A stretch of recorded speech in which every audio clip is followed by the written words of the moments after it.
Good morning. There we are. Just started. Perfect timing. The camera switched off just as I went live. So, good morning. I'll switch to the other camera for a second. That one. How are you? Just spin around this way. Not too close so you get a big beard in your face. This is Altcat, and welcome. I'll try and get this other camera up so you don't have to stare at my face quite so closely. This is just my headphones as well, so don't hear my voice. Saturday morning, this is Artcat. We'll spend the next 2 hours chatting and drawing. For those of you who don't know, we've been doing portraits over the last few weeks, and today we'll be doing the portrait of Leslie, which we have up. We started last week, so if you haven't watched it, you can catch up with that. But if you haven't missed it, or if you have missed it, don't worry, we'll cover a lot of the stuff we've gone over already, and we'll carry on with the portrait today. Join in on the chat, say hello, ask any art questions as well. If you have any art related questions in general or about your own drawing and you want to increase your knowledge or improve some of the techniques or tips, drawing styles that you do, here's a good place to ask about them. Let's see, this is just me figuring out how to use my software that I do pretty much every week. You think by now I would know what I was doing. It's one of those things. So hopefully as soon as I get this up, there we are, done. There, that's better, isn't it? You don't have to stare at my face quite so closely. So yeah, this is Artcat. Good morning. So hopefully you can join in the chat bar. There's 4 people watching. So do say hello when you join. Just so I know who's in the room. We can keep a bit of conversation going. So who we got so far? Desiree, good morning. How are you? Good morning, Michael. How are you? It's good to see you. And hopefully, fingers crossed, very soon, we've got some good news from the Art Centre that we will actually be doing a real life drawing class for those people who are based in Northern Ireland, where we live, in the Art Centre. So they'll be starting quite soon in October. I've got a link here which I'm going to post up to the Art Centre. They've got a link now that you can book in online, which is great. It'll be a 6-week drawing class. I do one on a Monday and one on a Saturday. So in a couple of weeks' time, I'm going to move this to 2 o'clock in the afternoon rather than the normal 11 o'clock that we've been doing all the way through COVID. Which means that you can do the drawing class, and if you're still interested in doing your drawing at home, you can drop in and then carry on with me here online, which is great. I can't wait to see real people doing real life drawing classes again. Not to say that this hasn't been fun, but there's always a bit of a disconnect between tutoring and people learning, and I get an awful lot out of it, and it's one of the reasons why we did this initially. So I'm really pleased that it's coming back, and thank you to the people in the Art Centre. They worked incredibly hard. It's been really tough for them over COVID. A lot of them have been furloughed, 1 week on, 1 week off. But they've managed to keep in contact and keep things generating on their Facebook page. So with that, I'm actually going to give you a link to their Facebook page so you can have a look and see and catch up with them. If I can just manage to do 2 things at the same time. I'm going to pop it in there, you know what I'm saying? Paste, and there we go. There it is. It's in the chat bar. So if you haven't signed up already, you can. If you click that link, it'll give you a link to where you can sign up for the classes. I think they're about £39, which is really cheap, which is really good. Oh, you've done it already? Brilliant, Michael. Thank you very much. So you booked for the Saturday class. Cool. So the Saturday class is from 10:30 to 12:30. Monday class is from 10 o'clock in the morning to 12 o'clock. So it's a couple of hours drawing in the classroom. There will be kind of restrictions in place regarding sort of wearing masks and things, but I'm sure they're all nice and safe for everybody. So just my headset again. Yes, so it means that we can all get back into drawing. It also means that we can carry some of the information that we go through in classes and some of the questions we ask face to face, carry them over into this. which are really beneficial for a lot of other people as well. One of the best ways to learn is learning with other people, because you learn from your peers sometimes as much as you learn from a tutor in a classroom, because your shared experience is something that can help other people. And you might want to encourage other people in the classroom environment, but also people who you generally chat to in day-to-day life who may be thinking about trying it, or getting back to doing some art again. Because there's always a bit of fear when you first start off. Um, One of the things we do judge ourselves very harshly, and we'll kind of set it aside. It might be a wish that we want to do, but we'll go, oh, I'm not good. There'll be other people in class better than me. Um, I'm going to feel a bit insecure and a bit kind of like I don't know what I'm doing when I go into the classrooms. Hopefully, my art class is a little bit more informal than that, and they encourage everybody at every level. So, good morning, Alex. How are you? So, hopefully, the classes are kind of formulated in such a way for those of you who may be thinking about doing it and have not done it before, um, that we go with your drawing style and your drawing level. Everybody's different, and that's one of the reasons why in the classroom environment I don't do necessary demonstrations. I'm concentrating on what you want to draw. So if you're thinking about coming, what you'll need is, I would say always go for a drawing pad about A2 size. Now that might sound scary because it's quite big, but it means you've got more freedom and flexibility to draw. Even if you're going to draw something quite small, the size of the paper means you've got space around the drawing. Often when people first start off, they draw in a very small sketchbook. They draw very small because they think if I make a mistake, it's going to be a small mistake. It's actually harder to draw small, and over the last few weeks, you'll see the restrictions on drawing small portraits can be quite hard. As in, like, you haven't got the freedom of expression and putting down large areas of graphite. So what I'd say is build up some of your skills in a larger format, and then if you want to go small, start to reduce them, rather than starting off small and struggling and not being able to sort of understand some of the areas of development that you might need. The other thing is come up with an idea that something that you want to draw. Now, normally for the first couple of hours in the first drawing class, I talk like this for 2 hours. For those of you who come to my classes before, will know that you hear this every time you come to the class. What I'd like to do for this class is to kind of get the ball rolling and just start. And I will kind of go through a bit of a spiel, but generally I get people to think about the types of things that they would like to draw, and people kind of have a wish list to maybe draw a family member or a family pet or something that they're familiar with, and they have an idea about the style of artwork that they like, and they want to achieve that, but they think they have to restrict it to doing something quite basic. And what I say to you is, it's a bit of both. You can simplify the thing that you want to do and build up your skills in the learning process. So remembering that this is a drawing class, it's not about producing a finished piece of artwork, but it's about picking up some skills and some ideas in which you can develop on. So we've had lots of people like Michael and Desiree and Alex, and a lot of other people have been joining us here on ArtCat who've come to the classes. So I can flip it over to you guys as well. You can chat about what you've got out of the drawing class and the experience that you've had and how your work has developed. Sometimes you need to take that time. This is for you guys as well. You need to take that time to reflect back on how far you've come. Some people will say, oh, I've not come very far, I'm still not very good. Don't judge yourself on good or bad, but remembering back to how you first started off drawing and how clunky it might have felt, and how even holding a pencil felt a bit weird, and putting a mark down was you a little bit fearful of it.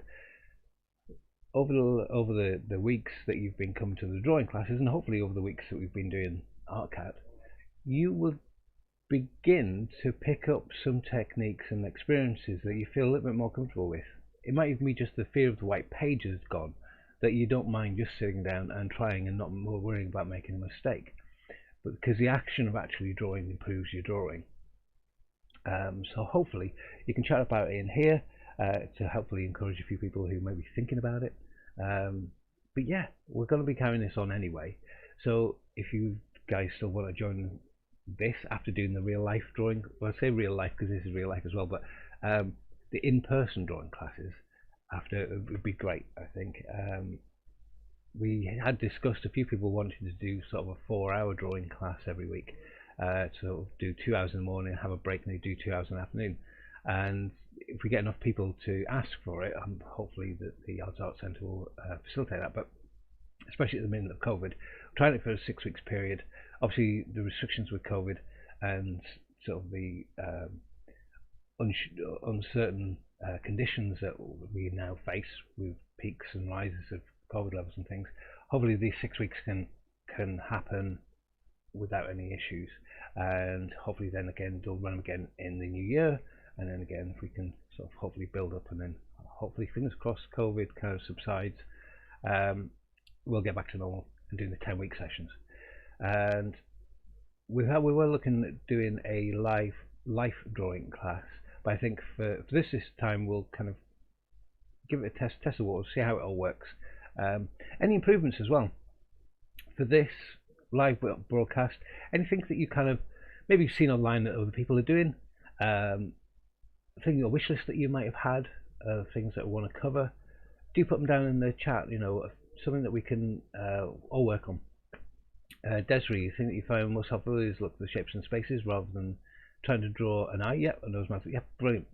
Because that part of where we're at now with the Leslie's picture that we're working at was marking out, figuring out where the space and shapes were. So last week we kind of got to a stage where we got to see a good form of Leslie. Not so much detail, but we could still tell.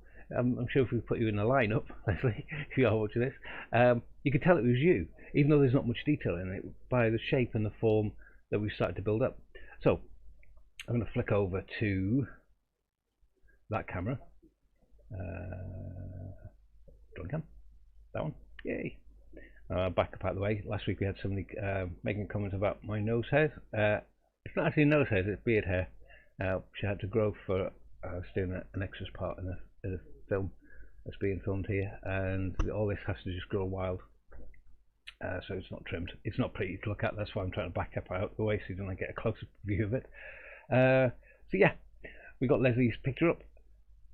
We got the photographic reference and the drawing that we started to build up on last week, and we started to think about tone, how we can start to build up some of the tone. We build it up slowly. Always draw lightly to begin with. It's so that if you are editing or rectifying your drawing a little bit, or kind of refining the drawing, if you've got lines in the wrong place, you can rub them out gently and you're not affecting the overall quality of the drawing. If you draw really hard to begin with, those hard lines tend to ingrain onto the paper and you can't quite get rid of them when you rub them out, even though if you rub really hard. And if you are rubbing out really hard and you do manage to get rid of the lines, as you draw over that area again, you'll find that the paper has been disturbed, and the fibers on the top surface of the paper get ripped up. So the delicate nature of the paper, the graphite that you start to build upon, kind of looks a bit bitty and granular. Now, it's not to say if you were looking for that certain type of texture, that wouldn't be one way of doing it, but keep it simple and flexible to begin with until you start to figure out the proportions of your drawing. Now, I say drawing, it can be proportions of absolutely anything. It could be the landscape, it could be something that's even abstract. Even in abstract art, you need a sense of proportions, thicker lines, more expressive lines, depth, things like that. Finished to say about the A2, as I tried for people on A4, and trying to get the detail was pretty hard. Yeah, Alex, that's one of the things, because obviously on an A4 paper you're drawing something that's even smaller, probably around about an A5 size. I'm drawing probably A5 size drawings on an A2 sheet, and I'm kind of filling them up as we go along. And it's quite restrictive drawing in a small area. It's a good practice for me, so I think it'll be good practice for you. Just breaking it down into simple form. So I'm going back and doing the simple steps, not because of just for this, because that's the way I would create the drawing. As a beginner, you learn what most were 70% of learning, to be a bit more patient. Yeah, and having confidence, not beating myself up. Yeah, absolutely. And 30% drawing skills. I go to see more art skills being learned perfectly. One of the biggest learning curves is learning how we draw, not necessarily learning the technique of drawing, because everybody's different. Everybody has a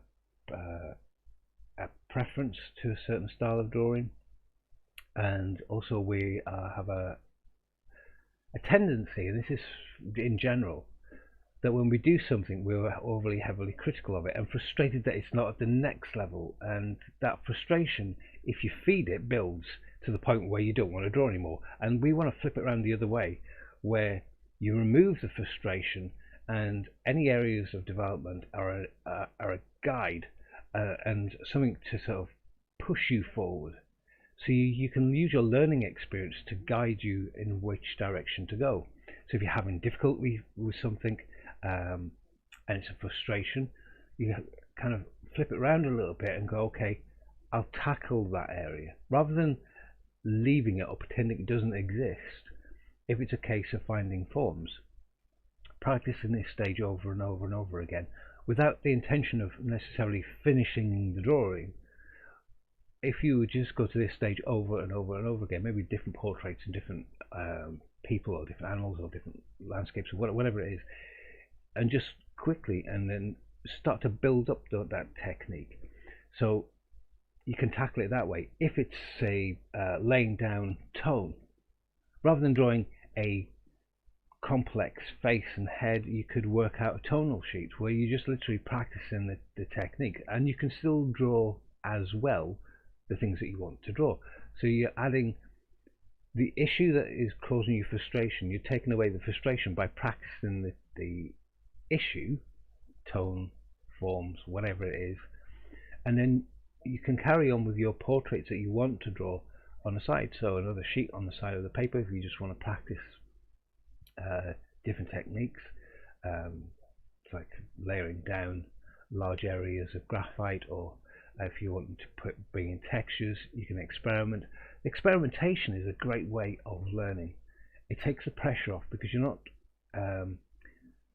having a mindset of I have to have this finished perfect piece of artwork, and you're allowing yourself to play. And the sense of play in art is the creative side, because through that you'll come up with your own techniques. There are billions of different alternative ways of doing stuff, more than I could ever learn and more than could ever be in a book, and you yourself will come up with a certain style or a certain technique that fits you, and that's the important thing.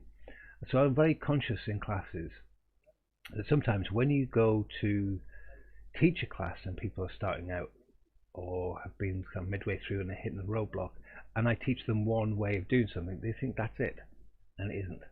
There are lots of different approaches. And I say go and watch as many art videos as possible. Go and watch online different art classes, and you can see how different artists tackle different things. There are lots of drawing exercises that you could do, continuous line drawings, drawing with your left hand, drawing without looking at the page, and all of these exercises are there to actually teach you about a little technique. They get a little bit confused sometimes when they just become a thing in themselves, you know, a thing to do in art.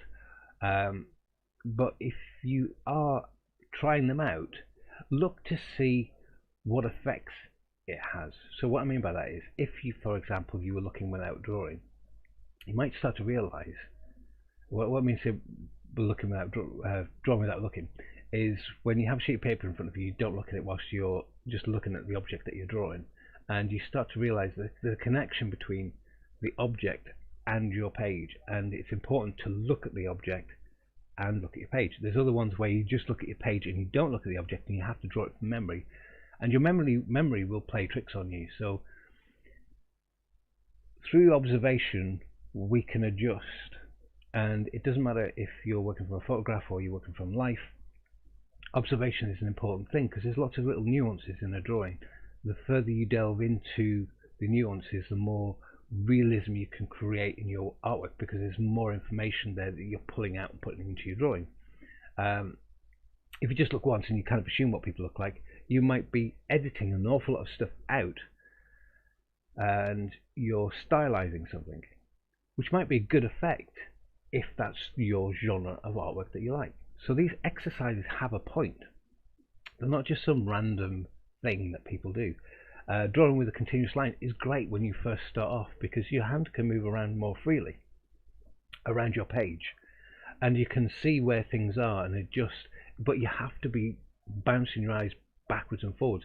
But what you can do is get a better sense quickly of where things are if your head is, or your eyes are flicking backwards and forwards and your hand is moving around without your pencil leaving the paper. You get to start to adjust where things are on your page and you can start to put little nuances on. You still draw lightly, but you can get an awful lot of information down that way. You might want to edit it back where you restrict the lines that you put on your page, where you'll say, okay, I'm only allowed to put down 10 lines on my page to capture where this image is. And it's a restrictive process. So it's really considering the marks that you make. And it makes you really look and take time to consider where things are. Again, a lot of different art classes do lots of different things. And they're fun as well. And they're a bit of a laugh because I remember when I was in art college, we did the one where you have 1 minute to draw an entire human figure. And you start off with your dominant hand and then you flip to your non-dominant hand. And you put an L and an R on the back of the paper so you know which one they are. And at the end of doing both, everybody put their artwork on the floor and had to guess which one was left or right-handed. And the funny thing was, it was very difficult to tell because we were all at that learning stage and everything was a bit hesitant to begin with in the drawing with our right dominant hand that we think should be more in control. And in our left hand, which is, well, in my case, my left hand, which is my lesser dominant hand,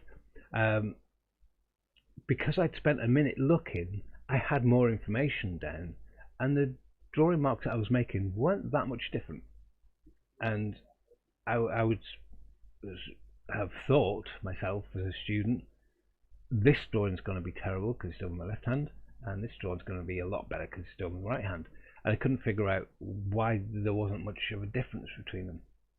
And it's because we get in the way of the drawing. And there's a thing where, excuse me, as we draw more, we detach our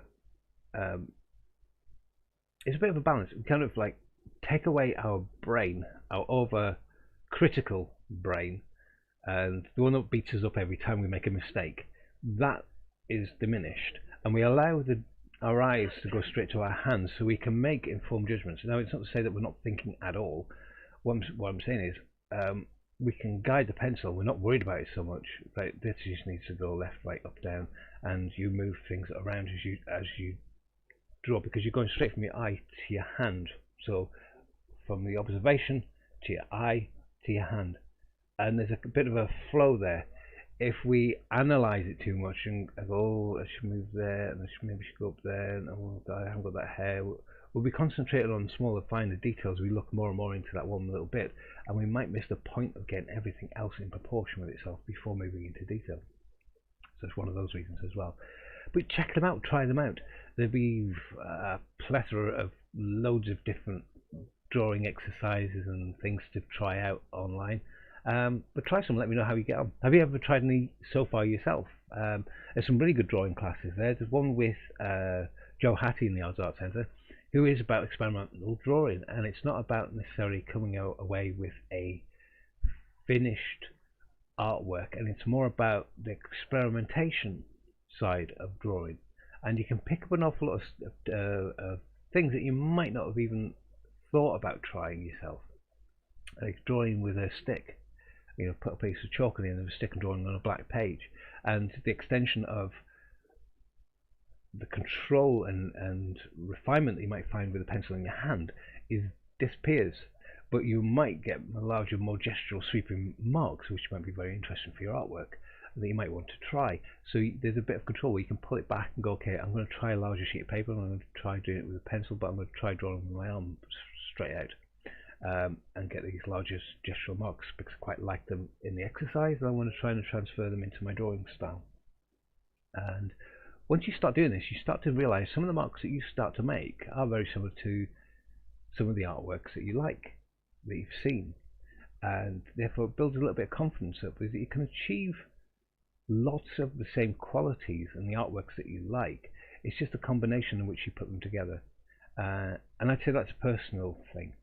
It's something that you develop over a period of time through your own experiences and your own learning, and you can start to feed them into your work.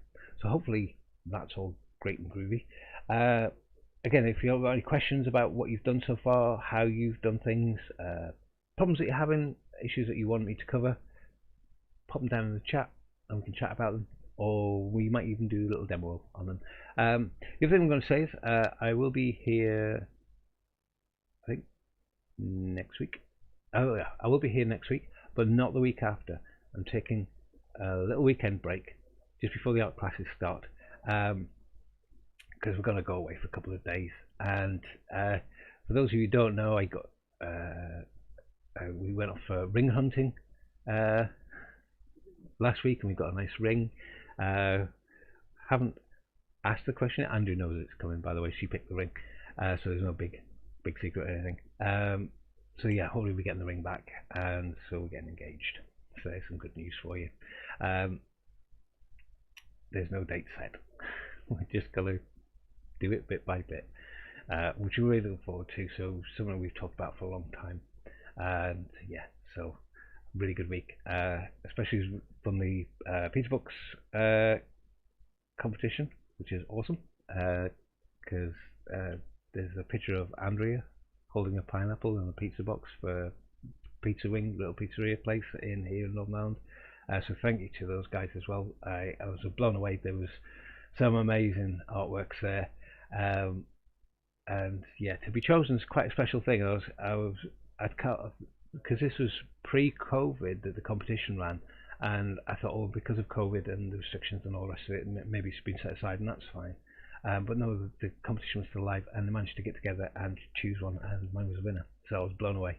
So yeah, with the prize money, we've then got the ring and booked a little time away, and hopefully it's going to go to the fund of building a studio in the garden as well, which is going to be fun. I'm not going to do a time-lapse photography of that because it's going to take ages. I may have to wait until sort of the new year, depending on the weather. But yeah, we'll hopefully get a purpose-built studio, because at the minute we're working in the room in our house, which is great and fine, but there are restrictions with it, and yeah, just have a dedicated art space has been a long-term dream. I used to work in a studio, and it was great, and I loved having that space to go to, because when I was in there, people knew I was doing my thing. But having an art studio, I think, will just help me go and do the artwork in there. It's very easy sometimes at home to kind of be doing artwork, and then you get distracted. You go off for a coffee, and then the cat will be doing something, and you feed the cat, and then someone will come to the door, and then you just get distracted. Whereas I think if I've got a space that I'm in that is just about art, I'll kind of be locked into it. I do have to be careful that I don't overdo it, because I know myself. Once I start drawing, if I can draw and draw and draw and draw, I will. And it's something that you might have all learned as well. When we all first started off doing the drawing classes, the time went like that, but you'd feel knackered. You feel really, really tired because you've been concentrating for 2 hours solidly on drawing, and then that level of concentration is exhausting. What I'm saying is, after a period of time, that it's like an exercise or a muscle. You become more of a marathon runner, that you can draw for long periods of time if you have that luxury, and it's just engrossing, and you feel more. I feel more energized, and I would want to do more. So it's a kind of a life balance thing. So yeah, kind of looking to those two things. So yeah, let's carry on with Leslie's drawing today. I'm going to zoom in a little bit. I've got my coffee cup ready there. You saw there's pictures of Andrea, her as her manimal in 4 different guises. That one balanced, sold. Where are we? There. That one sold, which is really sort of pleased, and a bit kind of like it's gone out there into the world, but it's quite a special one because all of these images of Andrea were done in my studio. She came in one day, it was a lovely sunny day. I was at the pods in Bangor Seafront, where I used to be in the studio, and she's come in and she just wearing a shorts and top, and she had a coat on, and she came in, she took a coat off because it was really hot. And I went, oh, and an idea popped into my head, and I got her to stand in 4 different kind of like poses, because sometimes ideas just like pop into your head. And I thought, I've got to record this down really quickly, chat to her about her different personalities, as we all have different hats you might wear, the different aspects of your personality, and how to best reflect them in this kind of manimal style. So I use animals as a descriptive process to tell about people's personalities. And we were sat there chatting about how we might wear different hats, how we might be at work, how we might be in our social life, how we might be at home, how we might think we are in relationship to other people. And we were discussing it and thought this would be a great idea to do a portrait of you in 4 different animals, but add some items in there that will kind of suggest, or camera's gone off, items in there that might kind of suggest little aspects of things, and how you can use it as a narrative to tell stories. So that's more of a conceptual side, and it's something we haven't really touched on too much. If there is a conceptual side of your artwork that you want to look at, talk about it. And here's a great place to talk about it, because it's a great way of musing over your style of artwork, and how your preferences can kind of be an influence to your concepts, but also the ideas themselves. As you discuss them and chat about them, you're refining them and you're tweaking them down. It's not to say you nail everything down perfectly before you start your artwork. I think leaving that bit of flexibility is a good thing. But if you have a lot of the questions answered, you can go off and do the research and gather the information around you first before you start the artwork. You can work out compositions, you can work out how you're going to lay things out on the page or the canvas, and the styles of things that you think might seem as a good fit. Here we are, I'll get this camera up. There we are, done. So yeah, if you're thinking about concepts and ideas, let's discuss them. That's what we can do. So I'll get this back up again. There we are. It's just got working well with my windows there, so I can see the chat and all of the software bits and pieces on the other side there. So that's all done, which is great. Now I'm going to switch over to the other camera, because it should be up, hopefully, fingers crossed. Yeah, there we are. So yeah, we've got the picture of Leslie right beside my drawing, just so I can flick between the two really quickly. And as you can see, tonally it's completely out. Tonally, there's aspects that, let's say, her top is darker on this side in the corner than we have it. If I spin it around that way, you might be able to see the picture here that I've got on my left hand side. But you can see on the bottom right hand corner of Leslie's portrait there's like a little triangle, and on here it's not as dark as it needs to be. The skin isn't as dark as it needs to be over the entirety of the face. I'm going to simplify the background down. I think I like that diagonal line, because it kind of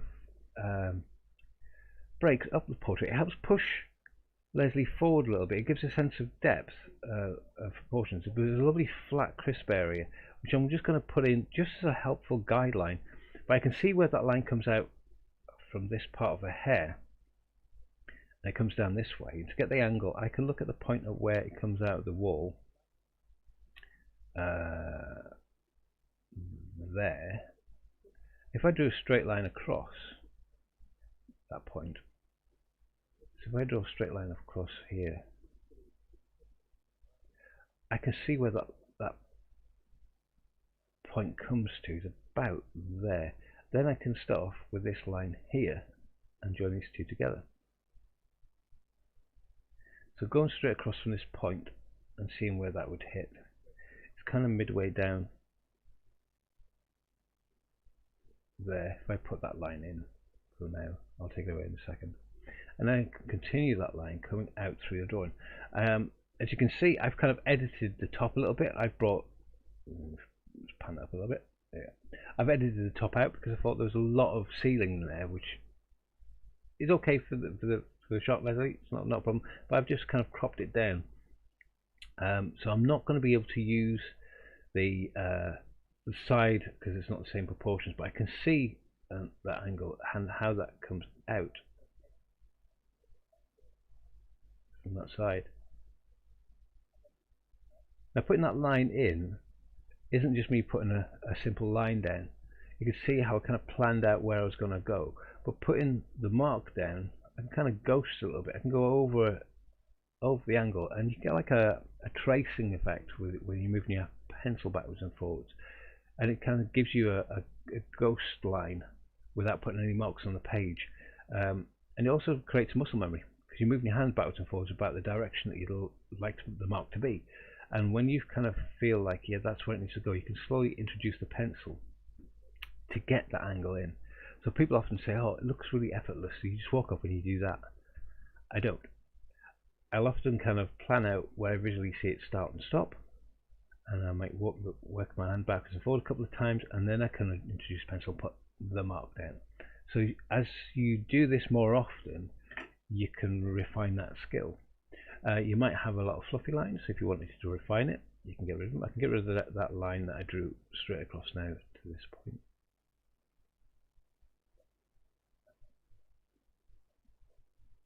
But it just helps me indicate on the drawing what area is going to be darker than the other bit. Even if this side of the wall, it's darker at the top, and as it goes down to the bottom, it gets lighter. So I'm not going to put in some of the other details there because I think the picture frame, I'm sure it's nice, but if we lose that part of your head a little bit, the ear kind of disappears into see on your drawing there, the ear disappears into the picture frame a little bit, and I want you to come out, Leslie. I want the drawing of Leslie to appear in the frame, and not to lose parts of your head. I can't quite see enough of that picture to make it stand out. In Leslie's case, sorry, Alex's case, when we did Alex's portrait, I don't know if you remember that, I used a bit because it helped push it forward because there was a strong contrast between the dark frame and Leslie's white hair. On this case, I think with the drawing, it's very, very similar, and we lose that part into the frame itself. There's not enough of the picture there to really see what's there in it to put out. That makes sense. So you can still edit as you draw and go with your taste, go with your gut instincts about what you like and what you don't like. That is important. And it's often the thing that we kind of forget about because we often think, oh, if you draw from a photograph, everything that's in the photograph you have to draw. You don't. You can leave things out. And if you're doing it with a sense of purpose and a reason for leaving things out, it makes sense. And it might make sense to just you, and that is fine. So all you need to please when you're doing a portrait is you need to please your artistic eye, your artistic vision. Because if you kind of being a slave to what other people's perceptions are or what other people's processes are, you won't please everybody, and you'll be constantly searching and trying to please different aspects of different people's perspectives on art, and you need to start to please your own. It's not to say that people with a critical eye, and I mean like somebody who can go, is that what you're aiming for? Understand your aims in your artwork and then help you, guide you to get to them. So if people are saying, okay, you've drawn a face, but I think you might find that right hand side of the face is just a touch darker than you have it, and I know you, say for example, you're working a chiaroscuro where you work on that light and dark, you've got to be able to take the information and see it, because often sometimes we can get a bit blind to our drawings. Andrea is great, she'll walk in and she'll just go, she'll just look at the perfect eye, looks at the drawing and goes, "Is that nose too long?" And then we'll walk out the room, and I'll go, "Oh God, she's right. The nose is too long." Even at my standard of being an artist and doing it after all these years, a fresh pair of eyes can see straight away something that's not quite right. We might be concentrating on something else, and we might be coming to the nose later on, and it might be something that we will forget to re-engage with and re-look at. So it's important to take guidance, and I would say take guidance rather than criticism. If somebody's artistically critiquing you and you're not ready for it, don't ask for it. And if they're giving it to you unsolicited, you can respectfully say, "Listen, thanks. What I'll do is I'm going to work on a few drawings, and when I get to that stage, I'll give you a call, or I'll ask you to come back and give me some feedback. Right now, I'm just trying to work out a few things, and I know there's lots of areas of development, but thank you. Always thank people for their input, as I do in here. When I say, what do you think? And some people type things up, I have to filter out what's relative to me right now. In 10, 20 years time, if my camera's still switching off and I start off the podcast with the wrong camera setup, I've got to question myself of, am I just being a bit sloppy? Do I need to kind of tweak things a little bit? But I know starting out, and this is relatively starting out because this is only when we started this around about April time. April, May, June, July, August, September. 6 months. 6 months might sound an awful long time, but in the scheme of people doing YouTube broadcasts, it's not. So I need to kind of take that into account as well. I can sit here and beat myself up over every nuance of thing that I do online and go, "Oh, that's terrible." I mean, last week people could see my nose. The camera colors are different on different cameras. I'm very red in one and bleached out in the other. All of those things, I can look at them as critical errors, and I could let them be the things that stop me from doing broadcasts, or I can just set them aside and go, as long as I get through 2 hours and I get the information across, I can tweak these as I go along, and I can get better. I know the camera switch is off. I know how that there is no way of fixing that right now, but I know in the future that if I get a camera that has software capabilities that doesn't switch off, that will be an issue solved. So I'm using that as an analogy for your artwork as well. Take criticism to help you move forward.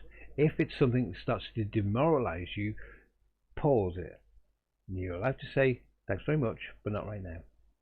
I'm working on it.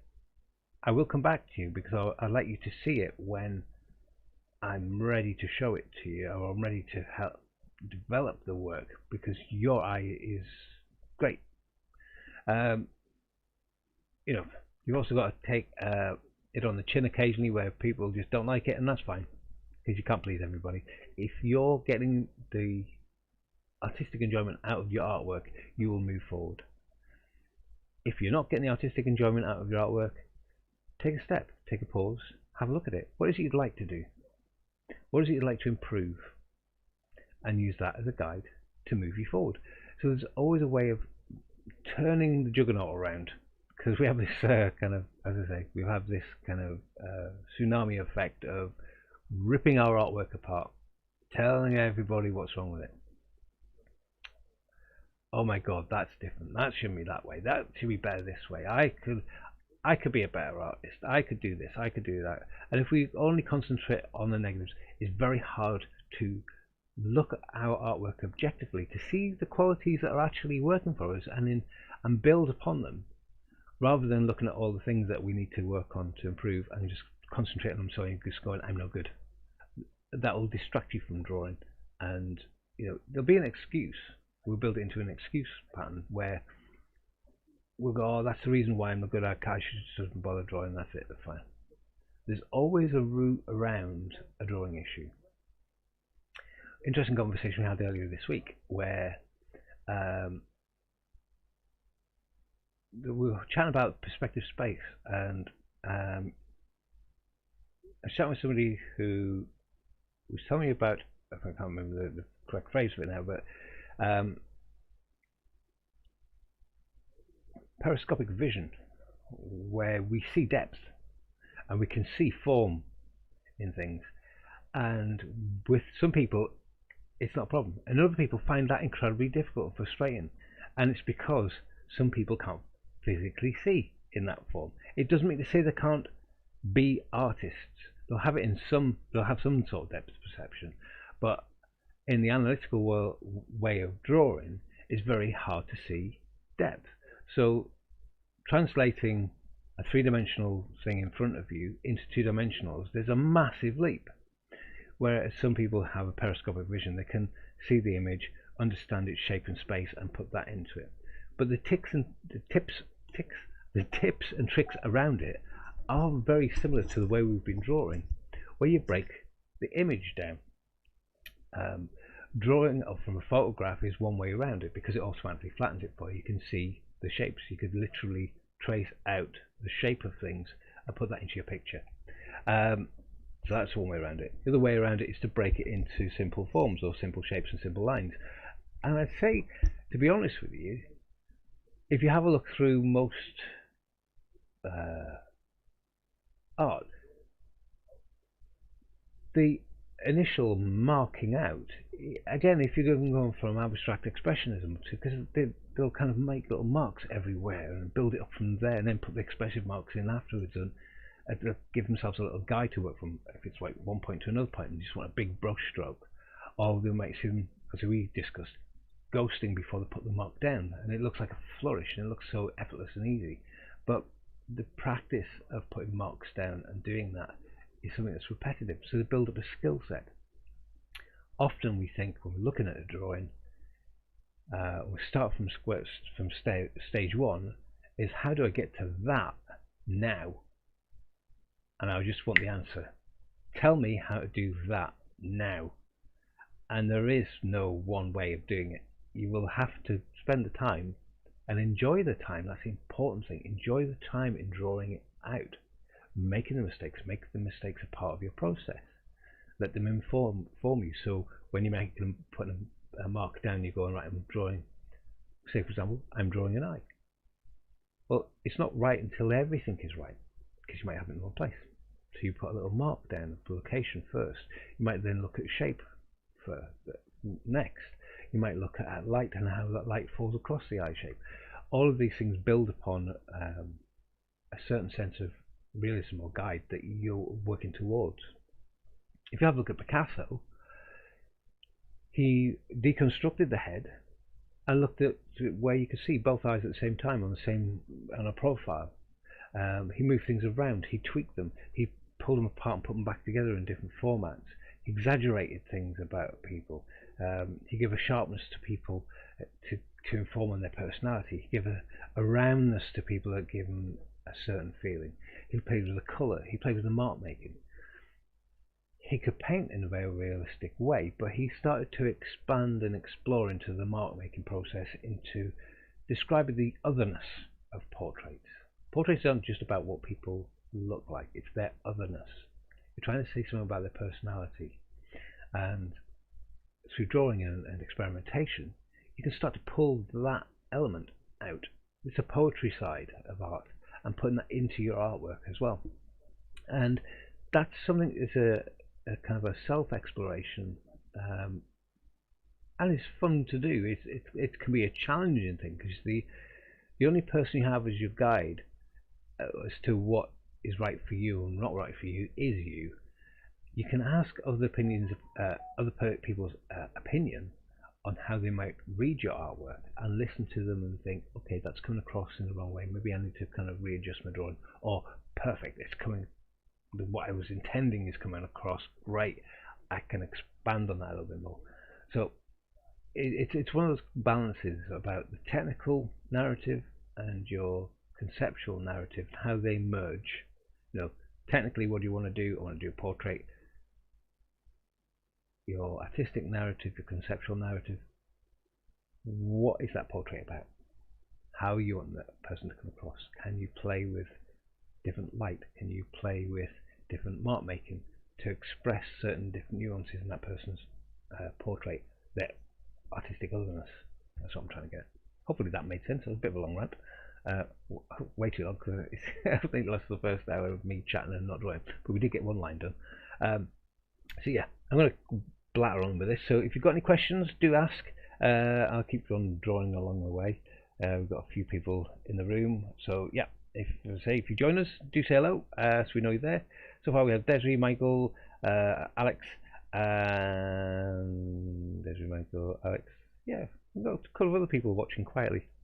If you feel more comfortable at a later stage, do say hello. Just say hi. Let us know who's in the room. If you do want to follow the ArtCat as we go along, you can subscribe if you wish. It just means you'll get an indication on probably on your phone.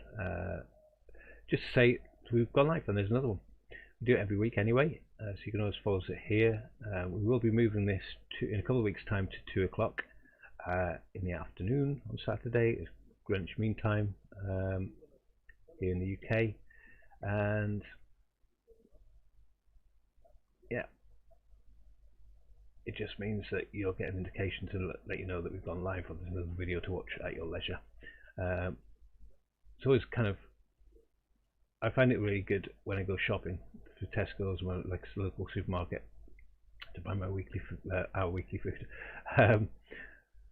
I'll stick a podcast on when I'm going around, and I just put my headphones on, and it just means I can kind of switch off from the monotony of going around the same aisles that I've gone around and picking up pretty much the same stuff that I pick up every week, and I can just engage into listening to an art podcast. There's some brilliant ones out there.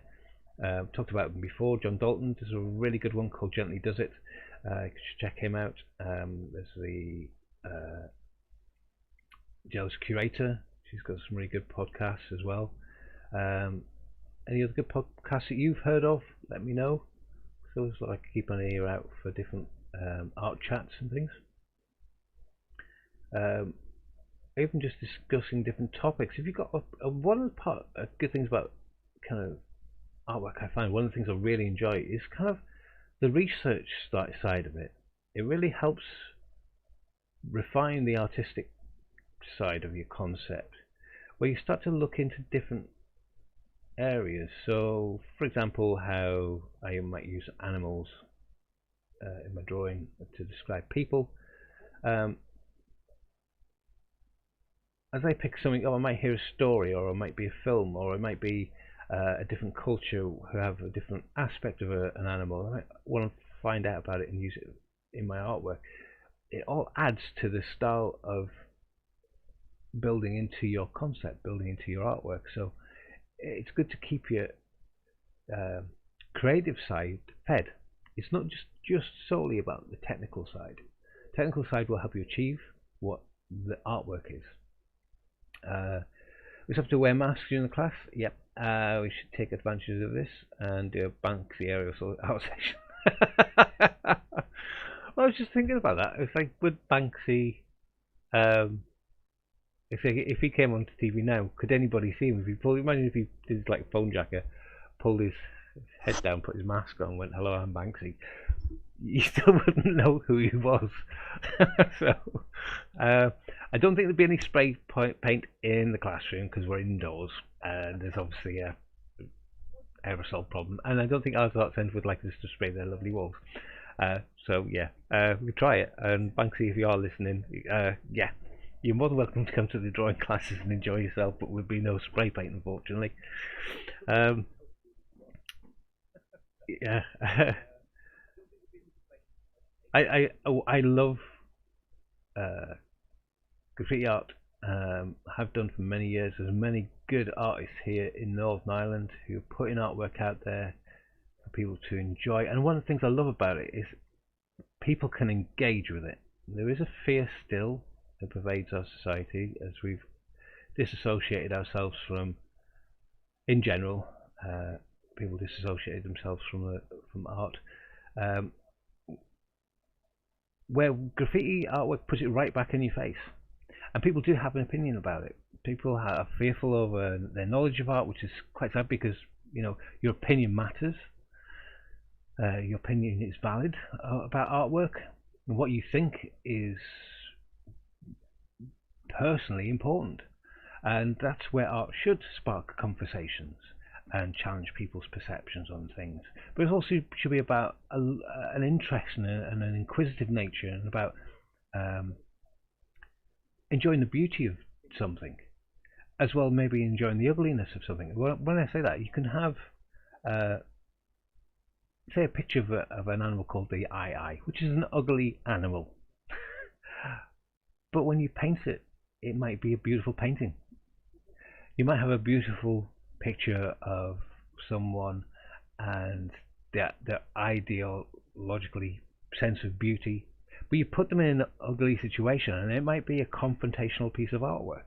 So it's not just the things are beautiful or not beautiful, but the artwork can be both engaging and challenging, and might hit on a subject matter which is um, difficult to discuss, but to express your opinion on something, um, putting a certain mark down or a certain image down might get the point across a lot better than maybe just having the conversation in your own head and not getting what you think out. With graffiti, it's much more out there, and if people are passing it on a daily basis, they get to engage with it in a different way. The artwork is there in front of them, and they absorb it in some sort of sense. So I've always been interested in graffiti artwork and how it's changed over the decades that it's been happening, and how it was seen quite criminalized, and to know how almost like how when it became in the public perception, how sanitized it became when it started to appear in galleries, and it started to become less about the urban aspect of graffiti art. It's really interesting. I mean, we feel a look at the trains in New York in the 60s and 70s and how they used to be tagged and painted, and to now um, those same artists are now being purchased by large corporations to do their side of their buildings and things. One of my likes about Banksy is he's kept that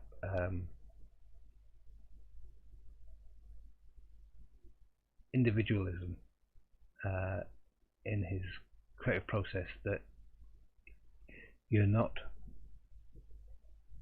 buying Banksy to come and do a piece of artwork on your wall. Banksy's free to do whatever he wants, whenever he wants, for whoever he wants. And I quite like that aspect of it. I like that sense of freedom, and that's something I'd quite like for my artwork as well. Even though I do get commissioned, and I do put my artwork into galleries, I think there's always a core in myself where I always do a piece of artwork for myself because I want to do it. And I think that's important. I think that's an element to artwork that we should try and keep within our practice. I think always do the artwork that you really want to do for yourself, and then if you have a commission that comes through and it's not your thing, be brave enough to say no, I can't do that. It can be helpful and tell them who to maybe approach. But yeah, do the artwork that you love doing, and do it for people that you want to do it for. He's an interesting artist because he provokes that conversation. Part of it might be how media has responded to his artwork. Some of it political, and some of it funny and comical, and it's engaging that way. For other people, it's a challenge, and it pokes the finger at a point in society that might be uncomfortable. Art is many things, and again, how you view art is your own personal position on the art world, and it's no less valid than mine or anybody else's. But you need to stay true to yourself of what your art process is and what it is you want to create, and build upon it. And you use that as a guide as well in your drawing and development and painting development, whatever it is you want to do. So yeah, but yeah, no, I don't think we have Banksy now in our drawing class. But yeah, there are some graffiti classes in Belfast. Keep an eye out for those. There's a couple of people I know. There's one, I think, and there's different workshops. I mean, we have the Open House Festival in Bangor. I think they've had a couple of different graffiti workshops, and the Culture Night in Belfast. There's some more graffiti art going along in different shops, shop shutters and stuff like that, where they just get a street full of graffiti artists and just let them go. There used to be an event called Whitewash in Portadown, in a good art centre there, run by a really good graffiti artist, and he just brought a collection of graffiti artists in the 6x4 panel to uh, do your artwork on. You had a couple of hours, and there was lots of music and pizza flying around, and it was a really fun and enjoyable environment, both to be working as an artist, but also um, to just enjoy visually what was going on around you as well, to see how other artists work. Like most things, there's lots of different ways to be a graffiti artist. There's lots of different things you can use and styles to adopt. One isn't necessarily better than the other. It's just different, but it does express sort of the style, which the way the artist will put their artwork down. You know, whether they use stencils or whether they were freehand, or whether they were known for a particular thing. Um, you know, you might have a certain type of character. Basquiat, you know, sort of, the artist Basquiat in the States was doing graffiti.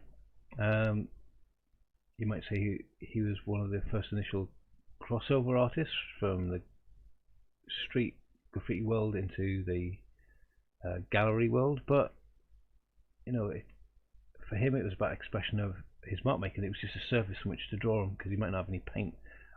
So the canvases in his house, you know, there is a film about Basquiat. I don't know if I've got it there. Yes, I do. I don't know how historically accurate the film is, but there's a lot of big stars in it. It's quite an old film. Interesting one to watch, because you can see kind of these introduction into the art world. But there's a film called Basquiat. You can see I got that from a local store here. But there's loads of big famous people in it as well. But it's quite a sad tale of Basquiat's life, but also lovely. Again, if you've got any art film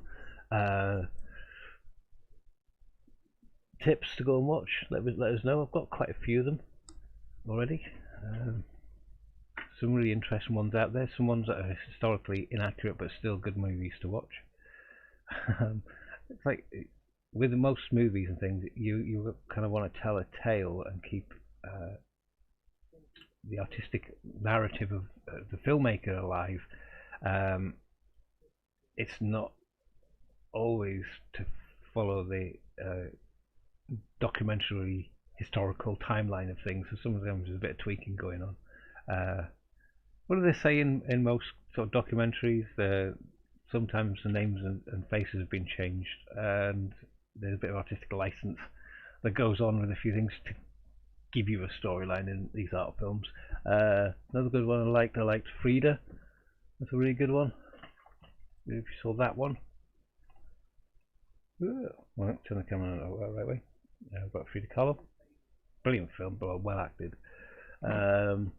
Loving Vincent. We saw that one. Made by people, I think it was 200 or 300 different artists all doing oil paintings, which is superimposed over the filming of the actors themselves. But basically every frame that you see is a painting. It's like an animation, but done in paint, and it's a beautiful story. Again, there's some elements of it which are subjective, and I don't know if it's all historically accurate. There's one there called Mr. Turner, a very interesting kind of film. Sometimes you watch these films and you assimilate the knowledge of, oh, this is what this person must have been like, but you have to kind of remember that they are someone else's artistic impression of what these people are like. We'll never ever know unless we knew them, and even with that, you know, we only see small snippets of people in their life. So if you were a gallerist and you knew Basquiat, you might not know his entire life of what he was like. I think you're always working through a filter of somebody else's perception. There's a great one called Modigliani that I actually met the director of randomly one time. I was doing, and it sounds very swanky, but it's not. I had a chance to show some work in this actually covers up in Banksy as well. I had a chance to show a piece of work in New York in the show, and I decided with a few of the people that I knew who'd have put some work in that we would go there and meet up. It was just for a weekend. So at the time I was teaching in the Northwest Regional College as an art tutor, and I finished work on a Friday, jumped on a plane, flew to New York, didn't sleep very much, got up in the morning because all the times are different, got up in the morning and went to the exhibition, met up with some friends that night, had a bit of a walk around the next day, got on a plane, flew home, went to work on the Monday. It was one of those mad weekends, but one of the best enjoyable art experiences I've ever had. Because what else I would have been doing is just, staying where I was living in Normal. Angela, good morning. And when I went there, my eyes were open. I was like a kid in a sweetie shop. I was chatting to loads of artists, people that I'd met and known online for a while that I'd never met in real life. To see my artwork up in an exhibition was great. To make connections with people over there, and I made the effort to get there and to see New York. And I was walking down. It's in the Chelsea district, and I was walking down the street, and it was back in 2007. 2007? Yeah, 2007. I was walking down the street, and there was this red brick building right in the middle of Chelsea, along this very industrialised looking area, which is a bit more gentrified now with lots of coffee shops and things. And it was this kind of red brick building, and it had all this what looked like police warning tape all over it, and it had a Union Jack and Stars and Stripes hanging in the windows, and I thought, it's such a weird building. And just from a distance, and I took a photograph of it. But I was carrying on walking around. I was just looking more of the architecture of the place as well. And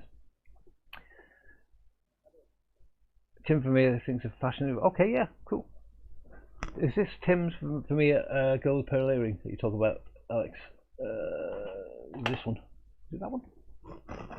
Oh, there. That one. Is that the one? Scarlett Johansson? Is that the one we're talking about? If it's not, I'll go and check it out. So where was it? Yeah, I saw this building, and as I approached it, I was just kind of walking past it, and I was going to the gallery that my work's in, and the door opened, like as I was walking up, the door opened in front of me like that, and right, and I stepped around to go around, and as I looked down, this doorway in the shape of a rat popped out. I just started laughing because it was such a surreal thing. And then his head popped out and I said, "Are you here for the exhibition?" And I went, how does she know that I've got my artwork in an exhibition? And I was like, yeah, it's up the road. And then she looked at me very confused and went, sorry? I went, I've got my artwork in a shop there. And she went, no, this exhibition. And I looked in and it was all Banksy's stuff. I was like, oh my God, wow, yeah. I've got loads of time. I'm coming in. So I went in and I was one of the first people in through the door, and I had the entire place to myself. And I went, this is amazing. There's loads of different Banksy artworks, and how he curated the space and the entire place was amazing. And I came out there on a high because I'd just seen an exhibition that had just popped up and just opened, and then I started walking to my own show and saw that, did that. Came back out again, and as I walked down the street, the line was going around the building to get into this place. But I managed to get in there. I even bought a T-shirt and a program. So it was one of those random things. But on the way back from that flight to get back to the Modigliani story, I was stood in a queue, and there was a guy in there who was dropping his son off for a flight, and it's obviously a little bit late, but it was obviously 2007. There's a bit of restrictions regarding flying and checking in and things like that, and it's getting a bit frustrated because he's running out of time to get his son on a flight, and I could just hear this sort of Scottish accent, and I just turned around and went, sorry, do you want to go ahead because I've got loads of time? And he went, oh, all right, thank you very much, I really appreciate that. Went ahead of me, and that was it. I wasn't doing anything special, just being civil. And out of that, I was sat at the bar having a pint before the flight, and the guy came over and said, "I want to buy a drink. I really appreciate that." I said, "Oh, no problem." It's like, I wasn't in a rush or anything, and obviously you were. You dropping off your son, we were chatting about our boys and stuff. And he said, "What do you do?" I said, "Oh, I'm an artist." And he went, "Oh, really? Really, really, really?" I said, "I was just here for an exhibition, blah, blah, blah." I told him all the stuff, just having general chit chat. And he said, "Have you ever heard of Modigliani?" And I was like, "Well, the artist, yeah, yeah. Familiar with some of his work, yeah." He goes, "Oh, yeah, I made a film on him." I was like, "Oh, wait, did you?" Not thinking about movies or anything like that. I was thinking, I thought he'd maybe done a project on him, or his interest was in him and he did his own film, that kind of way. We just chit chatting about, started chatting about dogs and all sorts. Um, I said thank you very much and shook his hand and all the rest. Got on my flight, went home. But I thought, kind of stuck with me, and I thought, I'll check. This guy seems to. He started talking about Andy Garcia and stuff, and then I was like, yeah, really, yeah, okay. And I googled it when I got home, and right enough, Mike Davis, his name was, and he was the director of the film Digliani, and he has all these big stars in it. And I was like, oh my god, it's funny who you can just bump into. You don't know who you're talking to sometimes, and you know, it might have been criticised for its timeline or the characterization, but I enjoyed the film. I enjoyed the story of uh, and how he portrayed it and how it was acted. Picasso is played by Omar Jali, who's a comedian here. Um, all of the artists that you could think of were all together in this kind of one space of time. Um, Diego Rivera, um, or you name it, they're all kind of popped up in little kind of cameos of each other about this incredibly full, vibrant, hedonistic art time and the life of Modigliani. So yeah, that's my little art tale for today. So when you put yourself out there, you don't know who you're going to come across. You don't know who you're going to be talking to. You don't know who's going to be inspired by your work. So yeah, don't be afraid to show it. Is the other thing. Um, as you build up your art production, as you produce more artwork, don't be afraid to maybe try it out and put it in a competition or an exhibition. You never know what the curators of exhibitions are looking for. Um, the RUA, which is Royal Ulster Academy, hopefully when COVID kicks back in, not hopefully when COVID kicks back in, when COVID's basically over, it, it can get back to normal. They've had submissions this year. I'm not sure how they're actually showing it, whether they're still going to have it open in the Ulster Museum or not.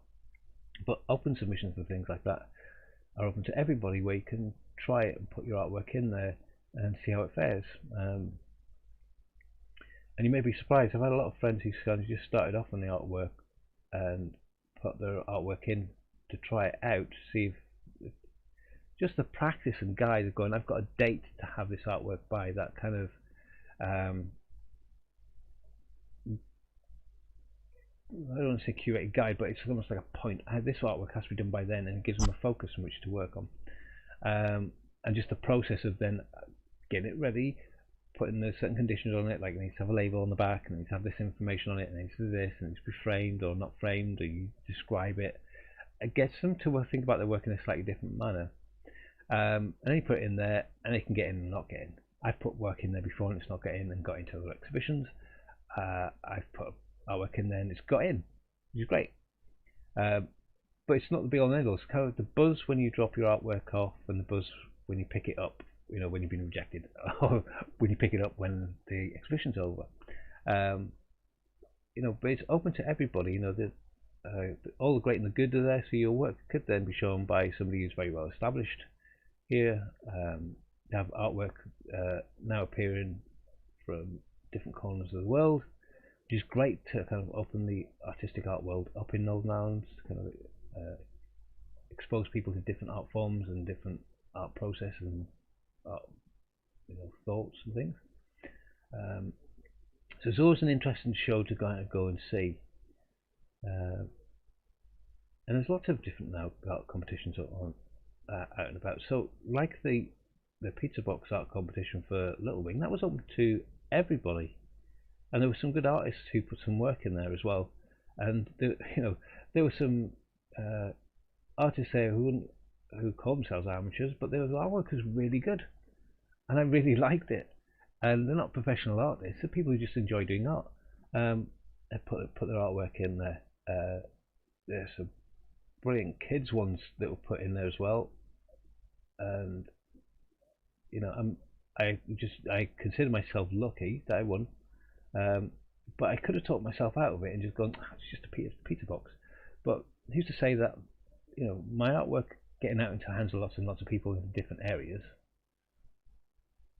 is important. So different venues that you put your artwork into. It's a bit like graffiti art, put it on walls where people see it every day. Put it on a pizza box that people come into contact with. I put my artwork onto jewellery before, so people start wearing the artwork around. I put it into bags that people can start carrying the artwork around with them. More traditionally, doing artwork on in frames and in prints and things. We do prints so it becomes affordable for people to purchase into the artwork, that they get a limited edition print. Um, and then you might build up to buying the original works or commissioning works and things like that. So there's lots of different avenues for artwork to go into. T-shirt competitions, things like that. Have a look and try it out. Don't be afraid. Don't be self-judging.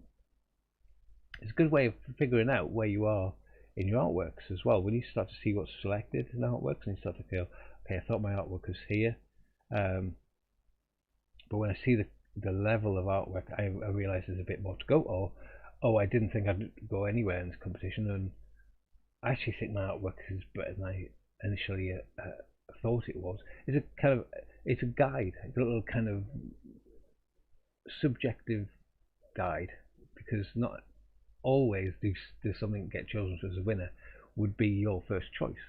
So that's why I like a lot of art competitions now. They've actually got the People's Choice Award that allows you to have your say as a collective community as to which one you think is the winner. And I'm always impressed by the collective choices of the People's Choice Awards in art competitions, because it's often vastly different from the one that wins. But again, that conversation about art is really, really interesting to me. Um,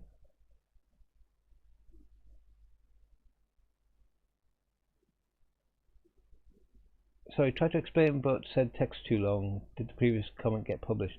I don't think it did, Alex. Uh, but it was a fascinating film about Tim's. Check out Tim's Vermeer. I think it is. All right, okay. I should check that out. Tried to explain, but said text too long and previous comment. Yeah, I think there's a limitation. I think you only get about 200 characters to type on YouTube's text, a bit like Twitter in a way. So you might have to kind of like type 198 words, press return, and then type another. Not necessarily spam if you're explaining something. Tried to explain, but said text along. Did previous comment get published? The one about Tim Veneers did. Fascinating film. Okay. There's some brilliant documentaries as well. There's one on Laurie Lipton, as an artist I quite like, and the artwork she does, works in pencil on a very, very large scale. And yeah, it's an interesting one that was on Sky Arts. An interesting lady and what she was saying and doing with her artwork. All I'm doing here in the drawing, by the way, as you can see, I'm starting to build up. I'm starting to basically colour in these forms and slowly darken areas down. I'm refining some shapes as I go along, and I am literally bouncing my eye around the space. I know that this whole area of the hair is darker here, and that this shadow is darker, but it means that when I put a darker line in, it makes the forehead look too light, so I need to go back in over the forehead and darken that down. So it's always using marks and shades and tones to help you find contrast. So as I start to darken the forehead down, I start to lose some of the definition into the hairline. You can see that, whereas this was darker before, you can probably see it there. If I start to darken this forehead down, that line harshness will kind of disappear. In some elements it needs to come back in, so there's a little bit of darkness here. But I'm looking at shapes, not necessarily hair. Here you could see that sort of sweeping line where it gets darker in this little bit and then gets lighter again as it bends around the front part of the forehead. And it's obviously darker in the, where one part of the layer of the hair overlaps the next layer of hair.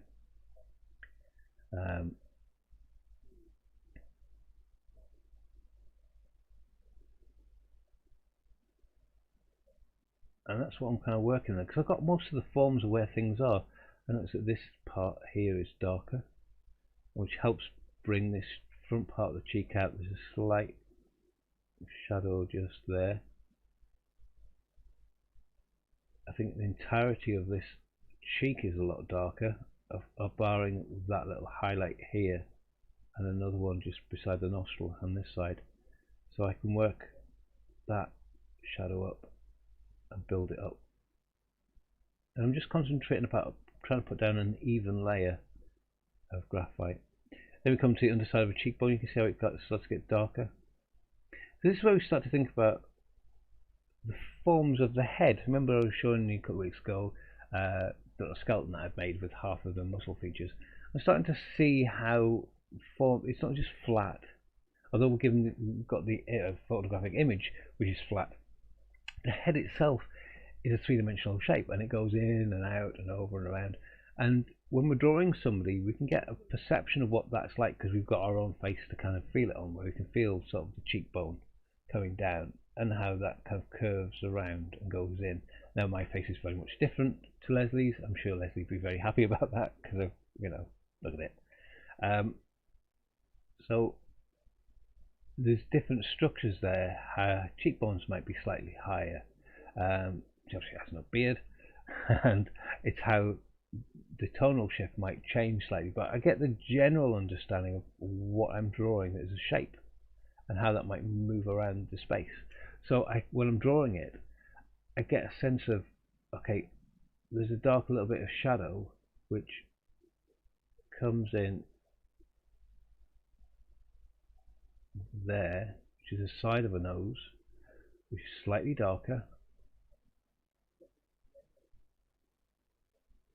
than this side of the nose. This part here, there's a little tiny highlight. There's a little bit of the side of where the eye comes around here,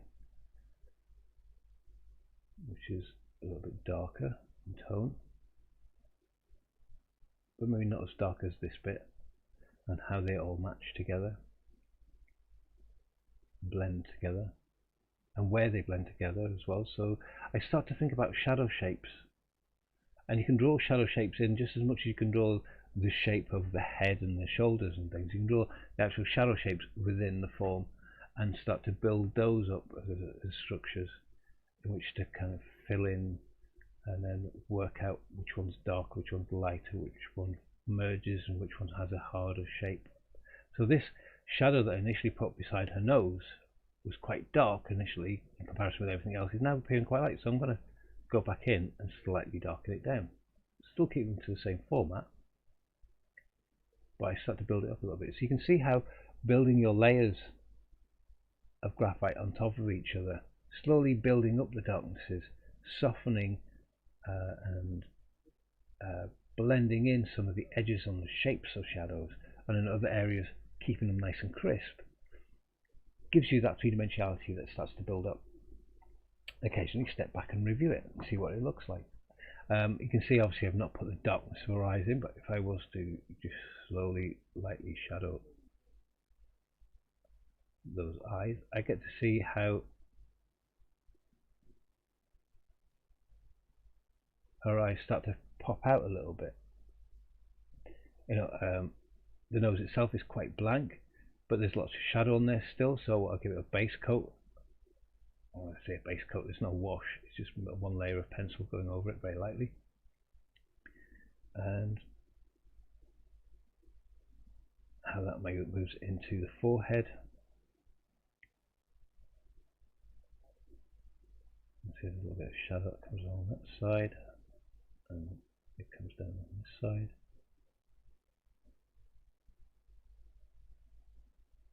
And it comes down this side. So one shadow's kind of taking me for a little walk around the shape of the face.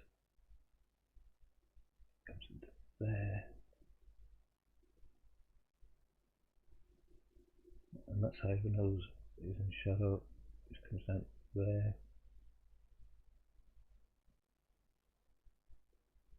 There's a line that comes just underneath and back up the other side. As I start to build in these shadows, what I can start to notice is the form from the shadows. The shape of the shadows start to tell me about the depth and the roundness of things, and how that moves up there. Meanwhile, all my eyes are bouncing backwards and forwards, and I can play around with the nuances of some of the shadows that I've got here.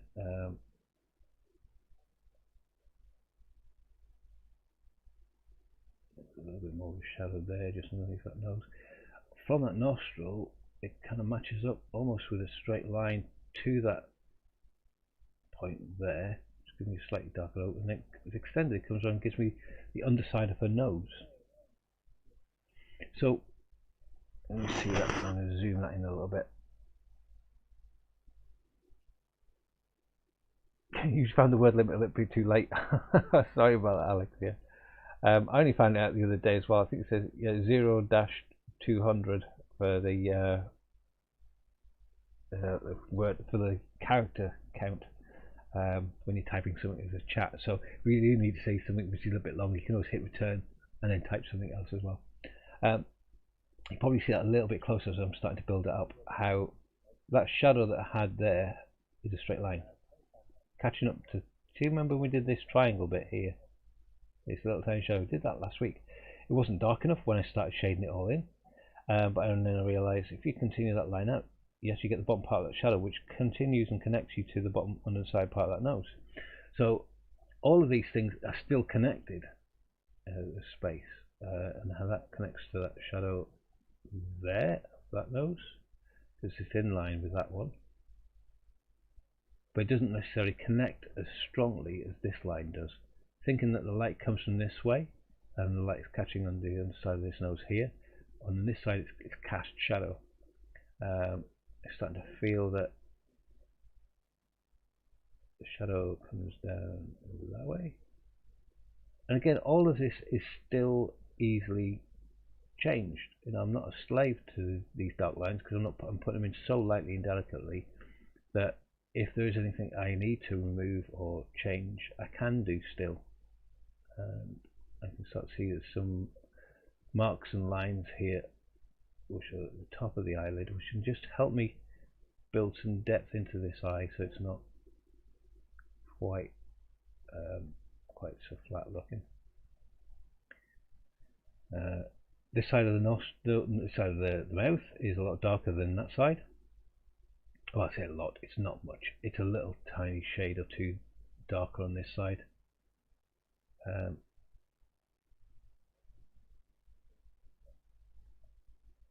And then it kind of blurs into this whole side of the underside of a cheek, which is a bit darker again.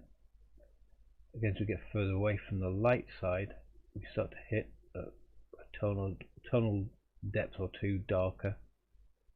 She's not in complete darkness on one side, but it is definitely darker on this side of the face. Sorry, this side of the face than it is on that side of the face. You can see that on the reference picture as well. We can see some structural marks. When I say that, is how the corner of her mouth almost goes up in a lovely curve to catch the cheekbone. And there's a mark just about there. This is a little bit darker. And then how that comes down is quite clean. And it's quite a flat area of tone. So I put that in. I put it in quite dark. As we go back in, this ear is darker, the same depth. I start to put that in, and then I might go over this whole area again.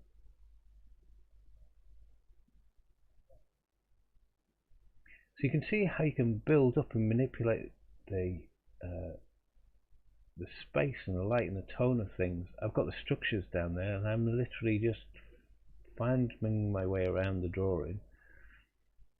And that's crisper there. There's a little shadow that comes down this side of the mouth, just underneath this bottom lip, and the bottom lip comes out that way.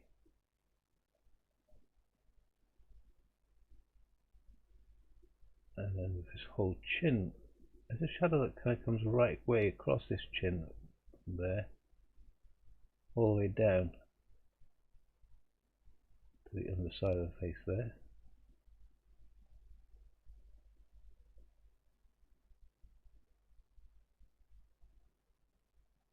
Maybe a bit of philtrum coming in for the top lip. The philtrum is that dip on your top of your lip. And as I look back at this again, this needs to be darker again. This is a contrast, comparing dark to light, dark to light, dark to light. Shape, form, how things move. Is that too soft? Is it too harsh?